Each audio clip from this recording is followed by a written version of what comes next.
of Keeping Up Appearances podcast. Joining me and Max today, we've got Tosh again, thankfully. He's graced us with his presence again for, was it the second time in 3 weeks? And we've also got new member to the revamped podcast, but I think he's appeared once before. It's our good friend, Matthew Griffin. That's a good start. Evening all. Sorry, it's a mouthful, your name, you know. Yeah. How are we? Well. Good, yeah. Glad to be here. How are we all doing, lads? Anyone got any stories from the week? Roger Williams continues their run. We won 1-0 again at the weekend. What are they called? We had Roger Williams University.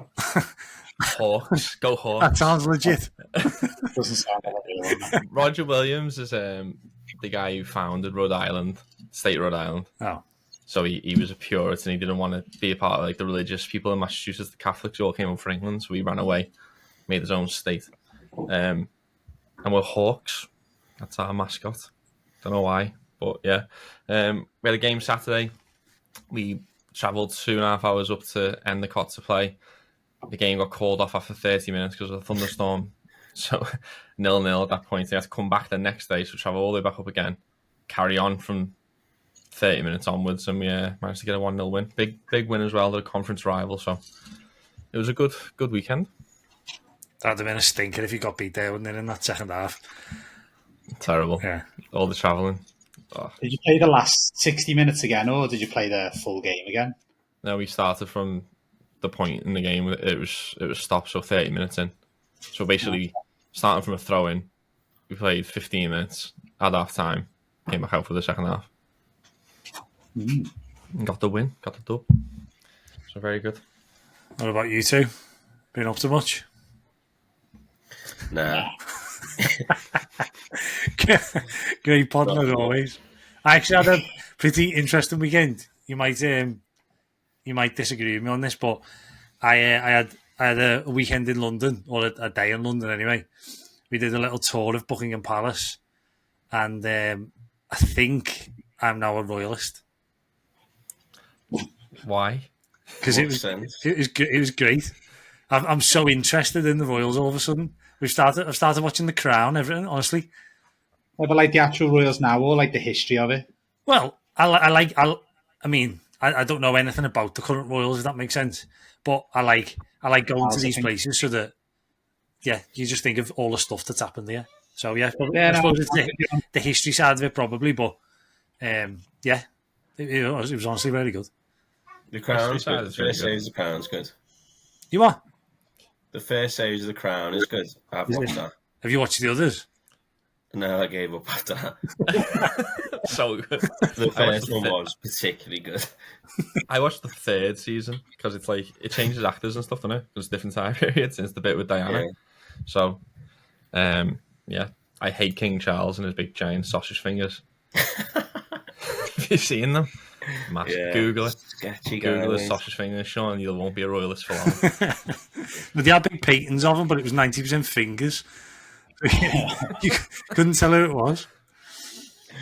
Right. Yeah. Did you watch? I watched the tennis, and then watched the tennis on Sunday night. The Open, as Max would probably call it. That's still the US Open. You need more.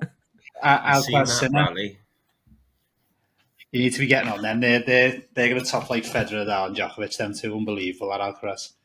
Who won? They've won the last Alcaraz win. Yeah, he won. Yeah, something like that. They've played each other the last 3 Grand Slam finals.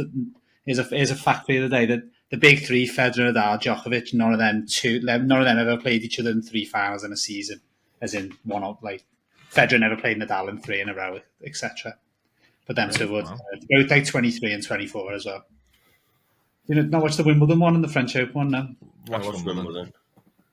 I was the worst fan of the lot, to be fair, but Why? Because Yannick Sinner won it.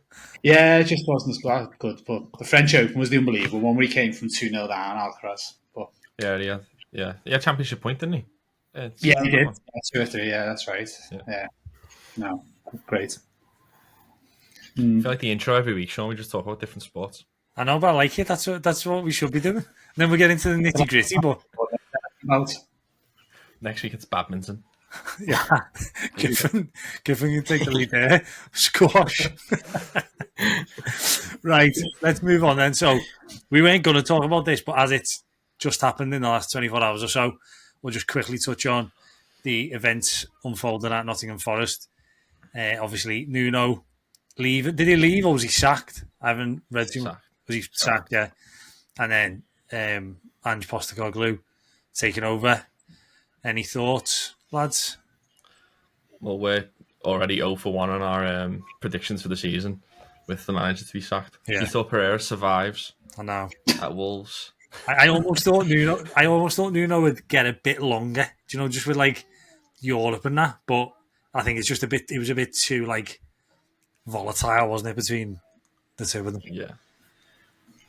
If you're a Nottingham Forest fan, or if I was a Nottingham Forest fan, I'd be very upset because of how well he's done there. He took over. I think it was before Steve Cooper. Yeah.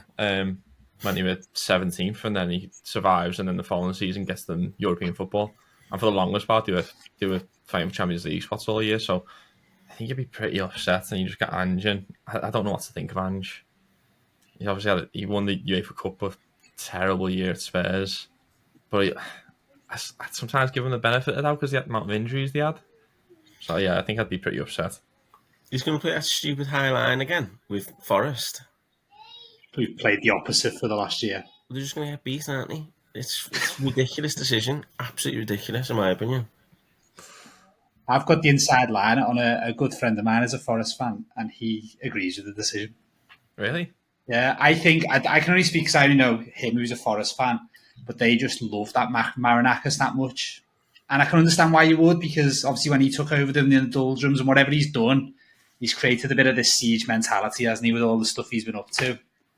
And yeah, no, he's sort of happy with that. He's not fully happy that they got Ange, but he's with the Nuno thing. I think a lot of them were. I think what you said was right, Max, about that they had an unbelievable season, but it sort of ended badly, didn't it? So it's sort of the way it finished. They sort of, I remember Everton beat them at Forest, he drew with Leicester and things like that. So it sort of petered out, and then I mean, he still started okay. He had a shocker of a result against West Ham, didn't he? But yeah.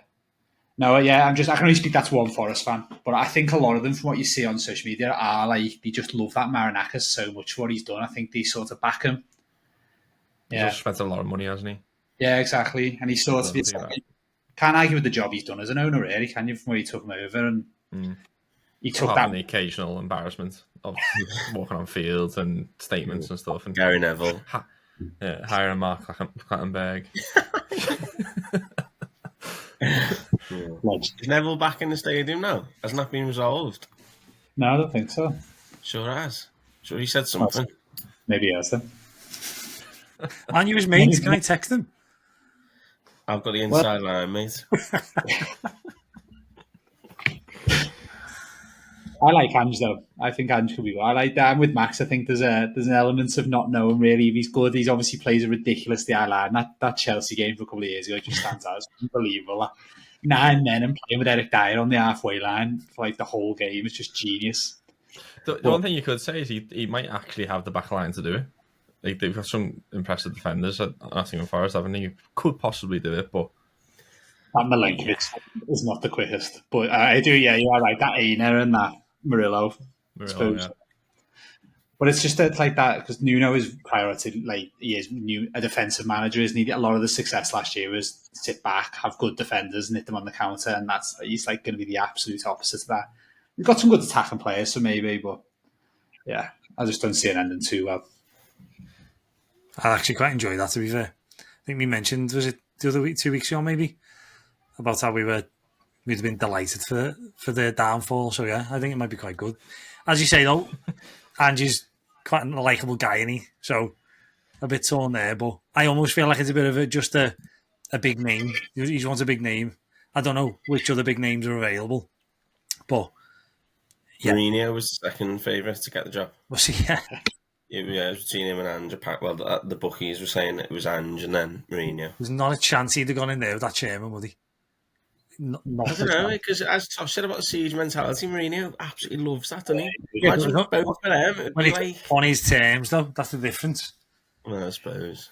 Mourinho does look a fight and getting sacked, though, and he's guaranteed both of them. Yeah. Right, let's move it on then, lads. So I think, Max, you're going to take the reins. Guide us in our next bit. Yeah, so there was an interview a couple days ago or this week, and I sort of went pretty viral on social media. There was an interview with Michael Owen and Rio Ferdinand. Michael Owen had a lot of things to say, starting, well, obviously his own ability and how good of a footballer he was. He also mentioned the international tournament and youth players and things like that. So in the interview, they go through his whole career and who he was as, or how good he was as a teenager and things like that. And the first thing I wanted to discuss, and it was brought up by Michael Owen, and also you might have seen it on social media with his response to, I think, Match of the Day. Rooney versus Michael Owen. Who was the better player at that age, 17 to 22, 21? So thoughts? I'll go first in that. The main thing I think is we need to talk about is the fact that Michael Owen is so pathetic for the fact that he cares this much about it. Like, yeah. I've never known anything like it. Like, match they put tweets out obviously about like footballers. Never in a million years are they expecting a footballer to respond. And then the fact what I'm unsure of is he obviously had loads of he had all the numbers for him and Rooney. Either he knew them already, which means he's a loser, or he's researched them, which also means he's a loser. So I honestly, I've just got no defense for it. I just think my thing from the interview, the main thing I got, I actually enjoyed it, considering I dislike both people in the interview. I actually enjoyed the interview. Yeah. But I thought, if it was they were both obsessed with, Owen at 18. It was they'd go, what about when you were 25? And he'd go, yeah, but when I was 18. You're like, we get it. We know you're a boss. Everyone knows you're a boss. But, it's his whole life now. He's 40, what is he, 45, something like that. I don't know. I pity him a little bit that he's still in his head. He's 18 and he wishes he was 18. And well, I agree. I do pity him, and I think this is why he's holding on to it. He even says in the interview when he won the Ballon d'Or at 22, he was already on the downward spiral, towards being a poor player. At 22. He also says, though, in the interview that even his kids say about how boring he is, and all that you see on the internet is how boring he is. So he's probably even getting it at home about, he's like, fuck this, I need to prove something. So get me on this podcast and let me just have a go. And to be fair to him, he was top scorer when he was, 17 and 18, was it? Or 18 and 19? 17 and 18, yeah. And some of the strikers he reels off who played at the same time, you can't knock that, to be fair to him. And he was, his pace, obviously, in particular, was his asset, wasn't it? But that's pretty good going. I have a love-hate feeling around Michael Owen because he was my idol as a kid. My first memory of football is 1997, him coming on and scoring that goal against Wimbledon. And then he was top goal scorer the following year, leading up to the World Cup. And he had his own boot range with Umbro. I had every single pair of them. And like Griffin said, to get into the squad for England anyway, and then to play. So I think he got brought on against Romania, he says in the interview. And then after that he plays. There was Alan Shearer, Les Ferdinand, who set a goal record, I think, in 96 maybe. Andy Cole, Ian Wright, Letitia, who else? Paul Merson, maybe you can probably consider as a forward. To get in front of all of them and to be starting for England at that age is unbelievable. And I've got his tweet here, so he replies to it and says, at 17, I scored 18 Premier League goals, winning the Golden Boot. Wazza scored 6. At 18, I scored 18 goals, again winning the Golden Boot and coming 4th in the Ballon d'Or. Wazza scored 9. In our opening 7 seasons, Wazza didn't outscore me once, 117 to 80, in which time I became the second youngest Ballon d'Or winner ever. Injuries hindered me from then on. He's sustained his level, therefore he'll go down as a better player. But at 17, please. It's that last bit that really does my head in. Yeah, The last bit. Don't do that. Do you know what the thing in the interview? What really did me? I didn't when he talked about Real Madrid. He said one thing, didn't he? About like, were you ever phased when you walked in and there was all these players? And he was like, why? And then Rio goes, yeah, you just won the Ballon d'Or, and he was like, yeah. No, you hadn't. He won the Ballon d'Or 3 years earlier. Like, think about from when he won that Ballon d'Or to when he left Liverpool, when he had that like skinhead. Yeah, nowhere near the same player. Wasn't the same player. Yeah, and then he's making out he was on the same level as like Zidane. You just weren't, mate. But again, obviously that interview just proves you've got to admire his arrogance, because that is clearly what kind of got him to the top anyway. But I just think when he was at Stoke, he probably had to let that go. Like, you're going to have to let that arrogance go at some point.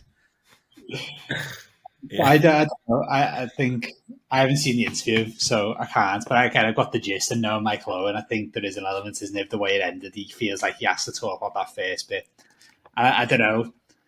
I can't remember Michael Owen at them early years, and being honest, like watching him week in, week out. So I can't say. I know it's unbelievable to, as Max says, all them things in a World Cup. He's got a World Cup moment there that will never be forgotten, that he's done it. What was it, 18? Like that. That's unbelievable. As a person who loves the World Cup like me, that's there forever. Rooney maybe hasn't got that, but I having not seen Michael Owen, I just can't imagine he was at any point a better footballer than Wayne Rooney ever was. And I don't think he was a better footballer. Like Michael Owen says it in the interview. He says like you're comparing two players that aren't similar. Yeah, exactly. Like, Michael Owen was just rapid, just get at plays and go score goals, whereas Rooney can pretty much do everything. At that age, though, to win a Ballon d'Or anyway, at that age is incredible. I don't think there was anyone better than him as a centre forward, apart from maybe R9 at the time, and he had his injury problems while Owen was still that young. I think he came back around 2001, 2002, just after he won the Ballon d'Or. My first game at Anfield was in the 2001 season. It was we beat Blackburn 4-3, and I think he scored it. But that year he was unbelievable. Obviously had the FA Cup final as well. They scored the 2 goals late against Arsenal. He was just unbelievable. And then my next game at Anfield was actually like 2 years later, and it was Blackburn again. And it was a similar scoreline, 4-3, and he was terrible. And it was like, I think it would have been like 10-11 or something like that. And you're watching it, and you're like, oh my God, he's not the hero I thought he was. Because he genuinely got so bad so quickly. It's quite hard to watch. And I remember the game against Leeds where he snaps his hamstring in half and he's like sprinting through. And it was weird because like he falls down, like slides on his ass for like 10 yards and then just rolls over. And then you had obviously international level where he done his knee. Was it in the World Cup or before it? Is it that Sweden game? He falls over on his knee weird. That's it, And he always wanted to come back to Liverpool. Didn't get the deal. Rafa never wanted him. Ends up at Newcastle. Loads of injuries there. Was it Stoke right after that? Oh, Man United first. Yeah, United. Yeah. And then that's when the hatred even more comes. Like, you'd never do that as a Liverpool player, ever. But he did. Saying that, obviously it doesn't matter to Liverpool fans or even Owen. I don't even think Owen values it. But I do love that derby goal, against City. I just love that moment. It was just like... I reckon Owen does value it, because you must look at like Gerrard and Carragher. He came through about the same time. I think he was slightly before. He looks at like the love that Gerrard has, from Liverpool fans. Owen, I don't think any set of fans like him. Obviously, he's tarnished his reputation by saying stupid stuff about like the apple in the bin and the Dubai video and all this nonsense. But I think he's just like desperate to be loved by a set of fans. That's why he's coming out of the woodwork now and saying all this stuff. It's like, as I say, even his kids are giving him shit. So it's like, fucking hell.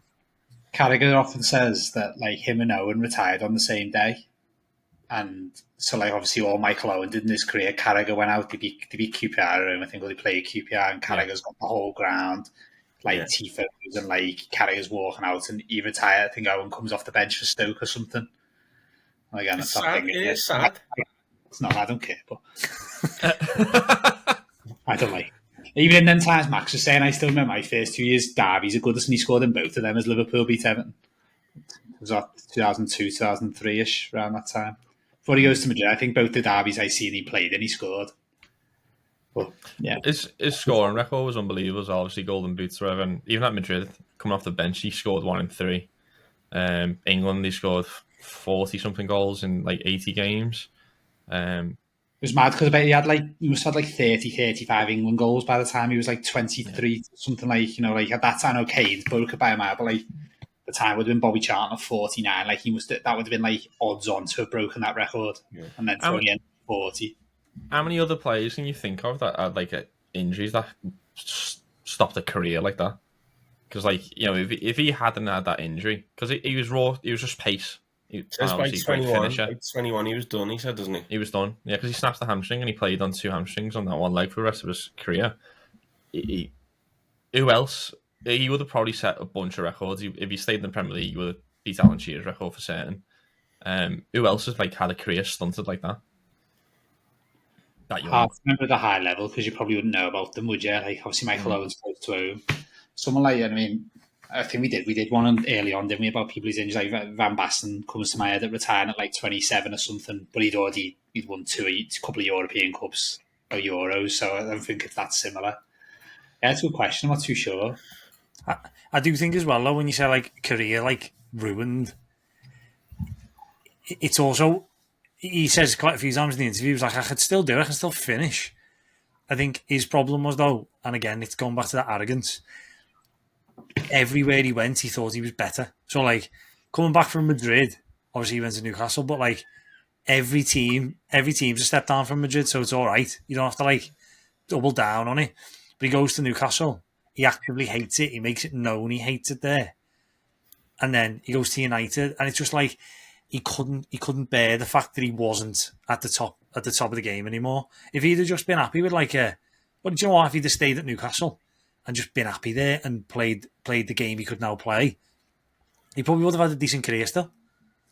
Well, he famously stayed in Chester, didn't he? And kept getting helicopters up to the ground and the trainers, like he just didn't want to be there. And he obviously did get that knee injury, though, which basically his first year was ruined at Newcastle. Yeah. Yeah, but he's just such a weirdo. And then Griffin mentioned before the whole Dubai thing. He's never made a cup of tea. He doesn't always make a cup of tea or something. Have you heard that one? That's Carrigan, isn't it? I got Carrigan. Well, yeah. Here's Ryder Cup captain Sam Torrance. He's only seen like 4 films ever or something as well. Or something like that. And 3 of them, I think 3 of them are Rocky. He's seen like 3 of the Rockies and 1 other. I also think my last thing as well on it is, do you know the Ballon d'Or? Like, I know there's loads of talk on it now, and he touch on it a little bit. And Rio Ferdinand tries to play it down as if he doesn't care about the Ballon d'Or when it's all he talks about. But like, the Ballon d'Or then wasn't really the thing. No one really cared about it. And do you know, in England, okay, in England, but do you know if someone had the season Michael Owen had now, they wouldn't get near the Ballon d'Or. He won an FA. Like, now you've got to win your league, the Champions League, and the World Cup to even have a sniff. Michael Owen won the FA Cup.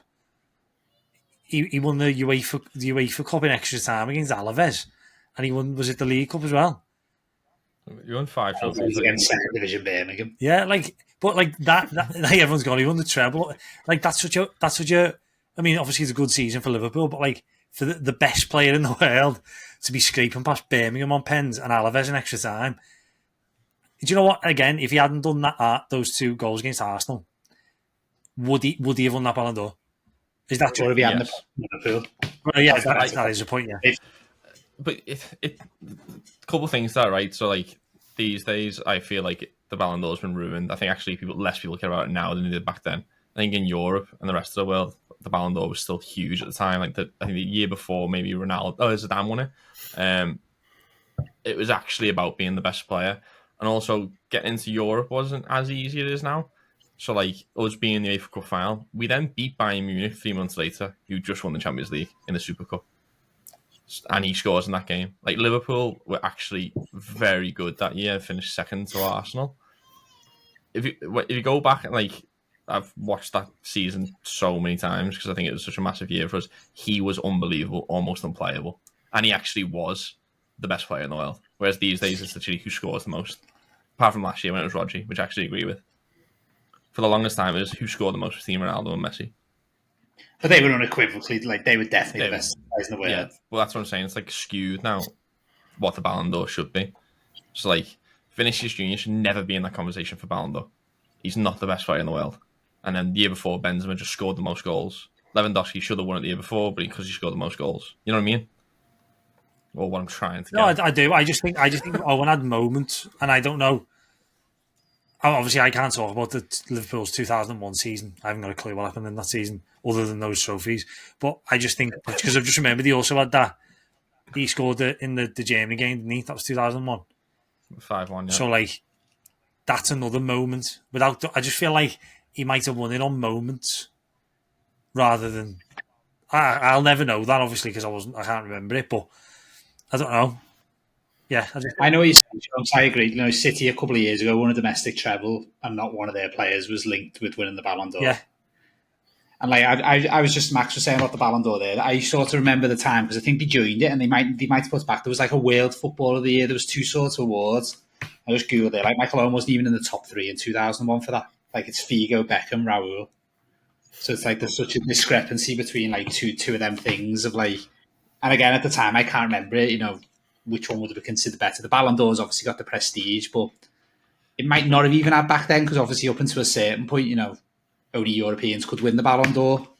It might not have got to that point. No, Maradona never won a Ballon d'Or because he wasn't European, things like that. So it's an interesting debate. But here's another good fact for you. Just on, you said about the you seen this? You see, Germany lost on Friday or Thursday to Slovakia. That was that was the first time they've ever lost an away World Cup qualifier. Ever. Is it? Yeah. Yeah. They've only ever lost 4, so like that 5-1, they lost 3 at home before that. That was only the first ever time they've lost an away World Cup qualifier. Wow. Have that one for free. All right. Well, speaking of international football, in the interview as well, they talk briefly on the youth tournaments that England win and talk about how great England are at youth tournaments and that we don't sort of trust the players going forward. So we're going to play a little game and we're going to talk about where are they now. So in 2017, England won the U17 World Cup and the U20 World Cup. So those two rosters or two squads, we're going to go through the lineup and you're going to tell me where that player is now. Some of them are a little bit straightforward, but some of them a little bit more difficult. So starting with the 20, you're going to work together, by the way. So make it a little bit easier for yourselves. Start with the U17 team that won out in Korea. They played Spain in the final. In goal was Curtis Anderson. Prison. So he was at the time he was playing for Manchester City. So where is he now? Can we have a point if we even get the league? Yeah. Is he still playing? No. He's Is he not. playing like KFC or McDonald's or something? Yeah, he'd be close. Prison was pretty close, probably. He played for Charlotte Independence, Wickham, Lancaster City, Bootle, and Kendall Town. Is the game going to get easier than this? Because this is borderline. Like, yeah, I might actually just log out now. The game is going to get easier. The reason why I How wanted many to do this, players played for Kendall and Bootle? the reason why I wanted to do this is because he talks about how great England are at youth tournaments, and he talks about like giving them chances and giving all these players chances, opportunities, because like the Spanish players then go on and play 150 times, the Portuguese players do. We never give these players chances. I wanted to sort of point out the fact that we weren't actually that good. Next player, Mark Gahey. So he starts at centre back. Where's he? Liverpool. No. You want to actually give the answer? Crystal Palace, thank you. Second player, Joel Latibaudiere. Do you even know who he is? Obviously not. I thought He was at on Johnny English. He was at Manchester City at the time. Anyone? I'll say he's at Watford. Nope. Strasbourg. Tosh, want to guess? Is he still playing? Still playing? He's playing for Haventon Waterlooville in the conference. Incorrect. He actually played. He was in a bit of a big role against Manchester United in the FA Cup. This year? Was it last year, maybe? Can't lost remember. it. Or was it the year before? Went He in won semi-final. it the year before. Oh, the Coventry? Yeah, Coventry. Oh, Yeah. Along in defence as well from Chelsea was Jonathan Panzo. Can't call someone up these days, Max. He is at Rio Ave. So you got the and then at left back you had Aren't Stephen. they owned by our friend Marinakis, Rio Ave? I think they're one of the clubs. And Botafogo as well, isn't it? Yeah. Didn't you sign a bunch of players from there? Left back was Steven Sessegnon. Where is he? Back at Fulham. Yeah. No. Oh, he's down. No. Oh, was he his brother? He had those brothers, wasn't Yeah, it? it's Ryan Stephen, isn't it? Yeah, Stephen played in this game. He was at Fulham at the time. He's at a local club to us. Tranmere. No. To you or us? Does he play for Roger Hargreaves Academy or whatever? Did you play for Runcorn? No, a little bit further out than that. Stockport. Wrexham. Wigan. Next player, Morgan Gibbs-White. Yeah, Forest. Yeah, they're like incredibly easy, Max, and incredibly difficult. They literally are. Did you check this game before we went live with it? Sure. I had to promise not to cheat, which I think would have been obvious. And I said, Rio Ave for Lord Fauntleroy or whatever his name was. Next player in midfield was George McEachran. Or McEachran? Yeah. Was it Chelsea? At the time. All the brothers of people who were supposed to be good. It was Josh who was the other one, wasn't he? Was it? There was Josh McEachran who was like the good one from Chelsea, wasn't he? This one's George. I heard of McEachran on the radio the other day. One of them's playing in like the lower leagues in England, but Yeah. I reckon that would be Josh.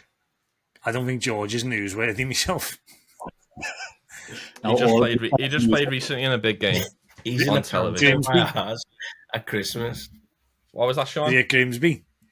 He's at Grimsby, yeah. He was at Chelsea and Swindon. Grimsby. Angel Gomes.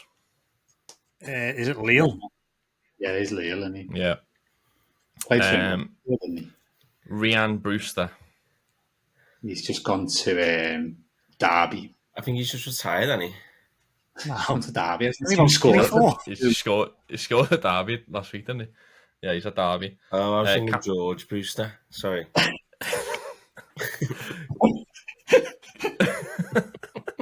Callum Hudson-Odoi. Yeah, Forest as well, yeah. Yeah, Forest. Phil Foden obviously is the only player from the team who actually is with the same club, so that's easy enough. Manchester City, and then a couple more players. Lewis Gibson, he was at Everton. Borough. Oh yeah, he did go Borough, yeah. He's not at Borough right now. Don't care. QPR. Is it QPR?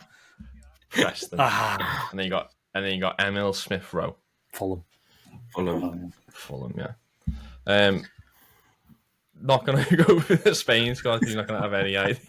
Yeah, that would be hard. The U20 squad is slightly easier. So in goal, Freddie Woodman. Liverpool. He's at Liverpool, yeah. Right back, he was at Everton at the time. John Joe Kenny. Tosh will know that. He's in Germany now. No, yeah, but he moved somewhere in the summer, I think, to somewhere else in Germany. I think he was Schalke at loan. He went to Hertha Berlin, but I think he moved somewhere else. I remember seeing him. I can't remember where. He has moved on. Is it to a different country? Is it somewhere like Greece or something? Yeah. Well, Panathinaikos, Olympiakos, AEK Athens. How do you say it? PAOK? How? Oh, okay. Yeah. Centre back Fikayo Tomori. Milan. Yeah. Milan. The other centre back, no idea who he is. Jake Clark Salter. He sounds like he plays for Southampton, though. He was at Chelsea at the time with loads of loans. He's now in London somewhere. Doing what? Decorating. Cabby. He's at QPR. Left back was Kyle Walker-Peters. Yes, damn. Centre mid was Lewis Cook. Bournemouth, yeah. Josh Onoma. Was he Tottenham? He was Tottenham at the time, yeah. Again, is he still London ways? No, he's up northwest. Allerton Academicals, me clue. Blackpool, yeah. Another Everton player, Kieran Dowell. He's a Rangers. Dominic Solanke. Spurs. Adamola Luckman. Did he end up moving? Is he still at Atalanta? He's still at Atalanta, yeah. And then Dominic Calvert-Lewin. The king. He's at Leeds, yeah. And then the two subs were Shea Ojo, who was at Liverpool at the time. Do you know where he is, Griffin? No, Max. Obviously, I don't. he is at Maribor, and then the other person was Ainsley. Ainsley Maitland-Niles is the last player. He's somewhere abroad. He was at Arsenal, wasn't he? Yeah. At the time, yeah. Where'd he go abroad? I've seen him. Oh, he played against Arsenal. Is he he's not Villarreal, is he? He played against Arsenal, and they played in a pre-season friendly against someone. I remember seeing him. Scored on Mr. Penn. I can't remember. It's in France. Tyler Morton. Leon. Correct, yeah. Well done. There was that game. Well done for getting 3 right. The reason why I wanted to do that shit game is because Michael Owen talks about how great we are at tournaments and how all these players then don't get a chance. So Harvey Elliott in the last one, for example, doesn't play at Liverpool. I think 2 years ago when he won the Euros 2023, it was Cole Palmer, obviously plays. If you look at, you won't see the Spain team, I'm not going to go through, but there's no marks on the Spain team that they beat, and then they beat Venezuela in the other final. I think the point Michael Owen's making is completely wrong. All the best young players in all the other foreign countries pretty much play a few games on the 21s and then go straight to the national team. So I think the point he's trying to make about how good we are and we need to give all these chances to all these things, I don't think it's possible anymore. I don't think the players are even that good. But it's the fact that you can't name half the team in these 2 tournaments shows that. But is that not proving his point that those players aren't given a chance?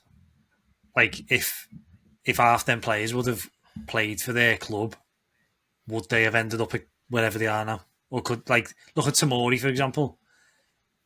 Couldn't get a game, gone to AC Milan, plays every week, Champions League. It's I know this is going to be the case for them all, but it's never going to be. But his point is, they win a under 20s tournament or whatever, and then come back to the club and then get told after that. Imagine that high, and you think that was when Ryan Brewster and that all had the shirts on the other way, wasn't it? They all thought they were the big dogs, and then they go, yeah, you're not playing, and then you get some kid the same age or younger or whatever, bring him in from Brazil or whatever and play him instead. That's why these kids potentially are where they are. If they would have been given a chance, they might not be. True, but are you telling me that John Joe Kenny was going to play for England? He might be an exception, to be fair. But you look at I think most of them. You look at Adamola Luckman. Don't get me wrong. I know he was unfortunate to play for Everton, but if his career had gone a different way, he was one of the most sought after prospects last summer. Do you know what I mean? He obviously had that potential, and then just kind of went to pot a little bit when he came back to England. I just don't think they're as good as everyone makes them out to be. Yeah, they've won, but they've also played a Spanish team where you could probably only name one player, honestly, who's actually playing for someone decent now. It was basically Real Madrid and Barcelona's youth team, and then he beat Venezuela. And again, you can't name a single player that's on that team.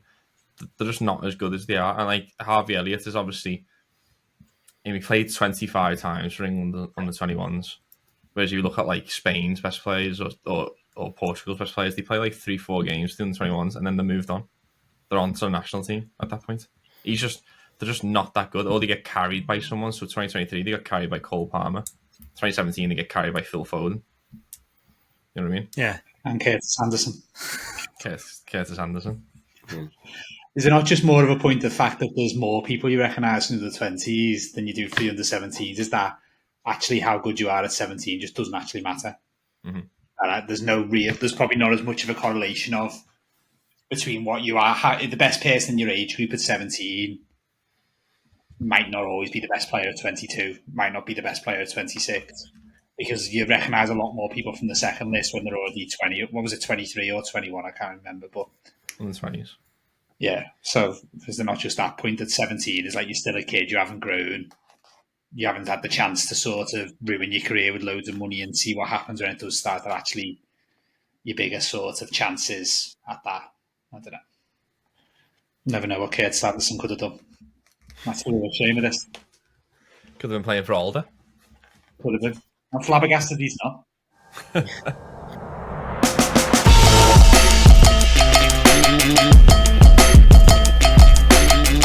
Okay, so we're going to move on and do our Super Six for the week. Obviously, we didn't have any last week because this weekend was international break. So I'm going to ask Tosh, Griffin and Max for their predictions for the 6 games. That sound all right, lads? So we'll start off.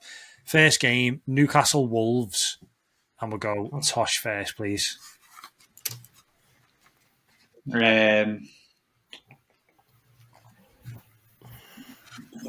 Tough on that. I think Newcastle haven't won yet, have they? You've got to win that game. But there's that two teams who haven't won yet. We'll go 2-0 Newcastle. Okay, go on, Griffin. You next. Yeah, I reckon nil. I think 3-0. Do you reckon he'll start Visa and Voltamard? I don't know what you're saying. What? Gotcha. Yeah, you probably have to. I mean, Gordon's suspended as well. And then is Joel Linton back? No idea. I'm going to go anticlimactic 1-1. If you don't beat Wolves, they're in trouble, Newcastle, I think. They'll also probably be playing the Champions League just after that as well, so there might be a case of if anyone's like half fit, they won't risk them maybe, I don't know. Yeah, I suppose. Vitor Pereira will get manager of the month. I'd be flabbergasted if they don't beat Wolves. They were home, come on. Yeah. Well, yeah, what I was going to say, Still going for a draw. that Walter Marder, what was it, the under-21s, was it, this summer? Yeah. Max's quiz, or? I remember watching him, because at the time, I remember us being linked to that Walter Marder, and I thought he looked quality. So, that's put the seal on his terrible career. Such a mad sign, isn't it? Yeah, like, just how much is it? What? He was 70 odd, didn't he? I'm flabbergasted at that price. It's just... He's massive as well, isn't he? He's like 6'7", 6'6". Yeah. Seen all the pictures of like Crouch and Defoe, but with him and Wissa, like, it's just funny. Did you see Crouch at the weekend as a mascot? Yeah. Legend. Who was that for? Farnham Town or something. It was like football. On their podcast, it was like a forfeit that he had to be the mascot. Oh, okay. That Walter Marder. What's his name? Walter? How do you pronounce it? Walter Marder. Looks like Mr. Ratburn off Arthur. He's got like that really Mitchell-esque face. Yeah. Right, next one then for you, Tosh, is Bournemouth-Brighton. I'll show you something else. Go first. Bournemouth-Brighton. We'll go with 2-2. Griffin? Desmond, I like to call it. I think Bournemouth at home are a strong outfit. 1-0. How did Brighton get on last time? Did they beat City? Yeah. Beat City, yeah. Did they?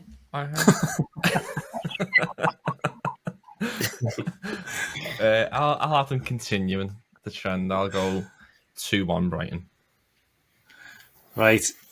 Next up then, I'll change up the order because Tosh will end up moaning. So I'll go Griffin first for West Ham Spurs.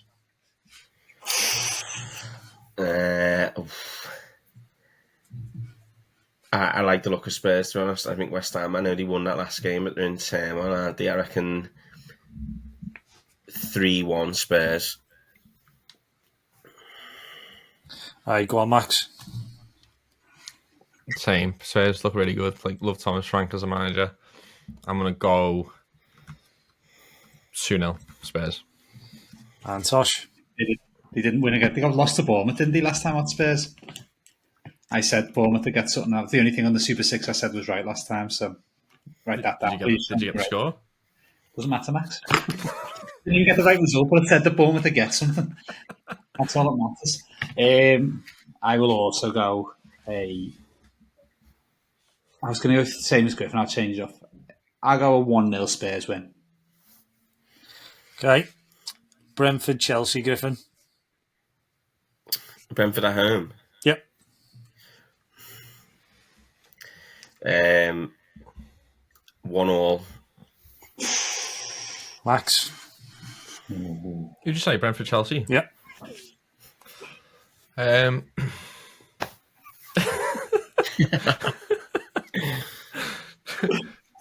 Big Chelsea away win, 3-0. Tosh. Yeah, I was thinking big Chelsea. I'm going to go 4-0. Okay, last two featuring one of our teams and the big game of the weekend. So, second to last, we've got Burnley, Liverpool, and we're going to start with Max. 4-0 Liverpool. Okay, Tosh. 2-0 Liverpool. Griffin. I go 1-0 Liverpool. Got a bit Liverpool more. always seems to struggle in them games. I never fancy Liverpool for them games. Like it just doesn't Burnley. suit them. Honestly, trust me, they're little small. No. Don't be surprised. And then Everyone's predicting them to win. last game, the Manchester Derby. What are we saying? We'll go Max first again. Where is it? It's at the Etihad. Oof. I don't know. Just Ruben Amorim's not going to change a thing, is he? But it'd be just one of those where it'll just like fall flat again. 1-1. Tosh. I was going to go 1-1 as well because Amorim's done all right in them big games. That's the only thing he's done, hasn't he? He did well against City and Liverpool last year. No, Joe, I go 1-0 City. I'll go 2-1 United. Ooh. Very bold. It's gone bold. They're like a bogey team, aren't they? Now for them. Yeah. He supposed to even were when City were good, weren't he? And now, like, Yeah, they are. Yeah. It's the only game he seems to get up for. Which, fair enough. Yeah. Right, thanks, lads. So I actually will make sure that the leaderboard is updated for next week. And we'll have 4 names on there now, won't it? Because obviously that's 2 for Tosh as well as you, Max. And then the 1 for Griffin. So we'll see who comes out on top on their average scores. Now, we're going to close the episode with a couple of questions. So I just thought on an episode like this, where we're being a bit more loose with the structure, I just thought I've got a couple of very random questions. They're all footy related, but I just kind of thought I'd throw the cat amongst the pigeons and ask you. So the first one I've got is I need you to tell me if a type of goal, so it could be like a long range effort, it could be a team goal, it could be anything like that. If any kind of goal counted double, so you get 2 goals for it, what kind of goal would you like that to be? So what's your favourite type of goal kind of thing? Oh yeah, it might even be like a keeper scoring, for example, might get you 2. Anyone want to throw it out there? Okay, I like this game. But my one is, I'm going to go with my 2 favourite types of goal that jump to my head. The first one is very easy that you could define it. I think a diving header, potentially. I was going to say that. No, I bet you were. Honestly. I'm thinking of Van Persie's diving header. I'm thinking of Henrik Larsson's. But yeah, both excellent there. What? Well, Yes. like a game of heads and volleys, like it counts as two. Yeah, no, I just think it's a great skill. But actually, I love like a fast counter attacking goal. Like a lot of my favourite goals, I think of Ronaldo's away at Arsenal in the semi-final, Rooney scoring away at both away at Arsenal. Maybe they're just goals away at Arsenal, like. But yeah, fast counter attacks. So I'm thinking, like, could you be one where you transition from your box or area to theirs in a short period of time? But yeah, no, go on, I'll stick diving header because I don't want to give Griffin an easy out. I will go with bar down, but it hits the bar twice. That's good. Love that. Somebody hits a long range shot and just goes bang bang like that off the bar. Like so good. That can be worth two. Barring in is even just great, but yeah, I like that. How often do you see a bar twice in it? Well, that's the thing, though. I feel like you see a bar in a lot, Yeah. so you're gonna reward that all the Too many time. balls. Yeah. Are you sticking with diving header, Griffin? Yeah, I like a chest and volley as well. I think that's always a good skill. When someone takes it down on the chest and then pings it, like your bell or something. Mine's I understand.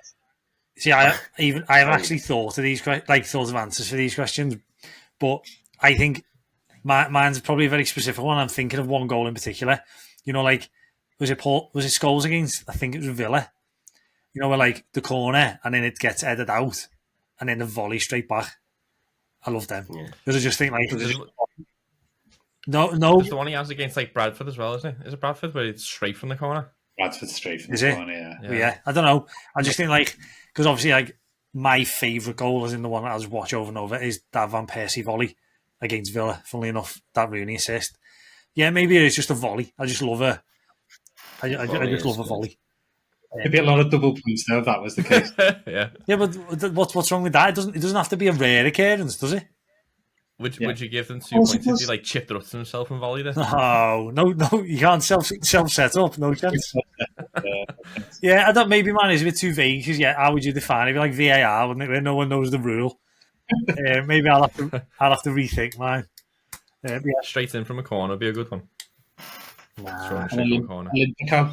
Olympico, yeah. You've got a name, see? Give it 2 points. Messi's never scored in Olympico. In fact, I do like as well, Tosh, how yours is because like some people like a team goal, don't they? Where like every member of the team touches it. Yours is the opposite, isn't it? Like get it up as fast as you can.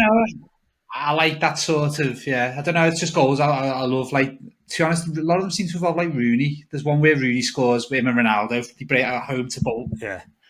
Like one of them like falls out. I think it's from a corner. Rooney flicks it around the corner. Ronaldo's bombing on. He plays it. Rooney chips the goal. I don't know.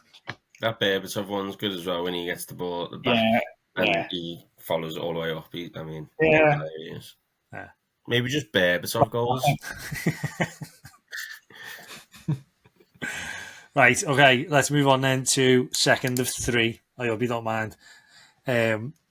This one then not quite as extravagant, but I've gone for we've done this on a previous one about what's your favourite kit, but I think generally, Tosh, if I remember right, most of us did international kits, didn't we?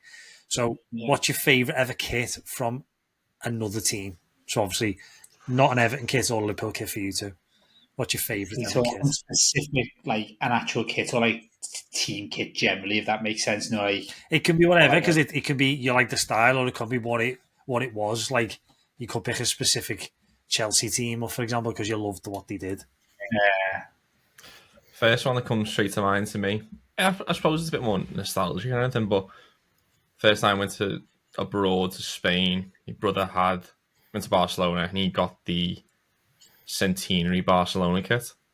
So it was it was just two halves, the red and the blue, but it had the date, 1899 to 1999 across it. That's the first one that comes to mind. It's a pretty good one. Yeah. Probably more nostalgia than anything else, rather than being good, though. I'd probably say, in the Premiership in particular, the Arsenal one, Thierry Henry is famed for like the maroon. I think that was actually was that the 100-year one? That was the anniversary kit, yeah. That one's so good. I love that Barcelona kit as well, with Ronaldinho's kind of a picture of Ronaldinho in it. It's like gold with it's like a polo collar. Did he wear that at Chelsea away? When he scores that, I think when he scores that goal against Chelsea, he's wearing that. And I like the Real Madrid one with Siemens mobile. I like the it's like a granddad collar. I think. Yeah, that was like that was down on the back. Wasn't that like Beckham's first year there as well? Yeah, I feel like that's where I remember that. Yeah, and Owen. I'm sure Owen played in that kit. He wore that kit, yeah. Definitely. Yeah, they'd be mine. I don't like when there's a special kit, so I don't like that Arsenal one. And I don't really like that one. No, because I thought you were going to say, I think a lovely kit in the Henry is the yellow Arsenal one. That yellow the blue kit. collar. The blue, and he'd wear like the blue Vapors with that. I'd like wear the red ones around. I'm struggling to figure an individual one. I love, as two kits, I love Boca Juniors general design, and I love Atletico Madrid's general sort of. I think Atletico's mad because I think Atletico Madrid, I think I've said this before, with the blue short, it's just unbelievable. Whenever they wear red short, it's horrible. Yeah. It's their clash of the things. An actual general kit, I'm trying to think. I'm struggling to do that, I think. Going back to Arsenal, though, obviously right now there's a lot of like templates coming back, so like the old style Adidas templates and Nike ones, but the Nike total Nike kits of that era, 2002, 2004, the Arsenal one with Henry, and it's the white across the back with his name, and then you got like the Brazil and the Portugal one. Well, unbelievable. When we did our Maroon 5 ages ago on it, that was the one I said best kit ever. Like that. I don't like that. I absolutely love that Portugal kit. That whole era of football was when it was at its peak. The players, the kits, the boots, the ball, the adverts. It was just like, the adverts. The actual kit's not nice. So that's them total 90 kits. They're actually not nice football kits. Like design, they're just nostalgia. Like all that weird badge in the wrong place, the outline, and the thing on the back. No, I'm not a fan. I didn't like that. I would agree. Like I would want to wear one. Like it's not like great to like now, but just so iconic. I will wear them every day. Please find me. I sort of do like when I seen that Chelsea kit. I was sort of that is quite good. You've like a lot of these teams are wearing like different badges, aren't they? Like that was the old Chelsea. Well, an old Chelsea badge sort of. Like you see, like Everton have started like using the Tower Liverpool badge on one of the kits is slightly different, isn't it? That's obviously the new thing, but. I'm sure I'll just stick to an Atletico Madrid kit. Maybe the Atletico Madrid one, but actually that might have been. I was going to say the one where they changed the films on the front or something. That's a nice. I didn't think you'd like that. I don't, but I'm just. I'm going to pick a kid I don't like. Do you know what? That's the most Tosh thing ever. I know. I've said this before. I think we had the same. I love a yellow and blue. I love Everton's kit when it's yellow and blue. Although I don't like this one. I like there's a Juventus when Juventus knocked Tottenham out the Champions League when Chiellini makes that comment about Tottenham. Juventus have got a yellow kit. That's an Adidas yellow kit. It's lovely. I'll go that one. But yeah, I don't even know if that is my favourite. I just like a yellow kit. Mine, for all it's worth, mine's that obviously the maroon Arsenal one. I just was it? Yeah, I just love Henry, and I know you can say that with Thierry Henry. But yeah, that kid just sums it up. It was just like, it was just class. So yeah, I'm going with that. And the last one, I think, might potentially be a little bit harsh, or it could get a bit harsh. I hope he's not mind. We can cut this if you want. But I thought, is this about Callum? Can we? This can be to do with football ability. It can be to do with value to the podcast. It could just be general appearance. Can you compare someone else on the panel to a footballer? No. In any way you want. Can I do you? Sure, I've done it before. What? You're easy. All left foot, and you look like a Iron Robin. Oh, do you know what? I'll take that. All left foot. It doesn't get better than that. What a compliment that is. I know. That's why I wrote the question. He was playing five-a-side in Sheffield. He didn't look like Iron Robin then. I look like Diego Forlan, mate. Yeah. Anyone else? I've just copped out there. So I'll take it. Tosh, we'll leave it there. Are we all just thinking of the fattest footballer we know for Griffin? Yeah, Mulby. Now. Neville Southall now.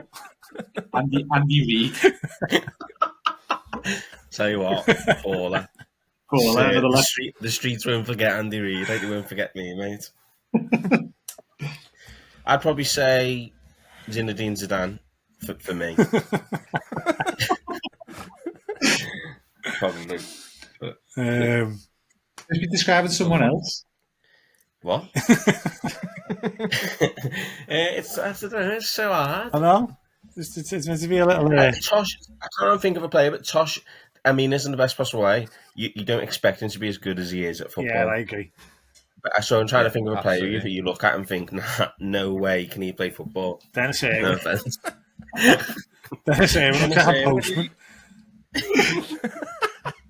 Yeah, well, yeah. Can I do mine for Griffin? Say like, no way he's good at football, and then he's actually worse. Yeah. and then he's too full for catches before playing and throws up. Yeah, let's do one for Max. He only starts playing when they lose. I had another one. Someone asked him. I was going to go with Jagielka or John Terry because he was goes in goal halfway through a game. I don't get that.